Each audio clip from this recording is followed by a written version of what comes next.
ব্যাপক গণ আন্দোলনের মুখে ক্ষমতা ছাড়তে বাধ্য হয়েছেন সাবেক প্রধানমন্ত্রী শেখ হাসিনা। শুধু ক্ষমতাই নয়, দেশ ত্যাগ করে ভারতে আশ্রয় নিয়েছেন তিনি। এমন ঘটনার পেরিয়ে গেছে 1 মাসেরও বেশি সময়। এ সময়ের মধ্যেই ব্যাপক রদবদল এসেছে রাষ্ট্রের বিভিন্ন বিভাগে। তারই ধারাবাহিকতায় দেশের বিচার বিভাগেও ঘটতে দেখা গেছে বড়সড় পরিবর্তন। বৈষম্য বিরোধী ছাত্র আন্দোলনের দাবির মুখে 10 আগস্ট পদত্যাগে বাধ্য হন আওয়ামী লীগ আমলে নিয়োগপ্রাপ্ত প্রধান বিচারপতি ওবায়দুল হাসান। আপিল বিভাগের অন্য বিচারপতিরাও একে একে তারই সঙ্গে পদত্যাগ করেছেন।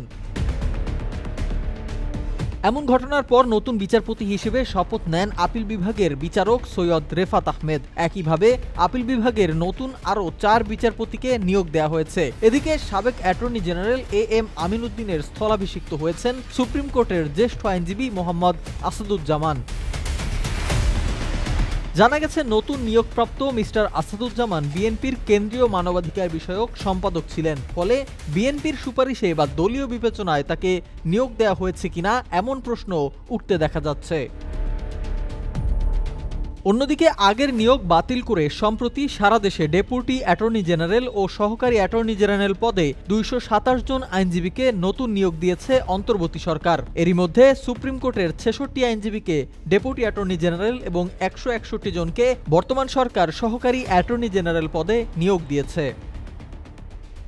সিফাত মাহমুদ, দ্য মেট্রো টিভি।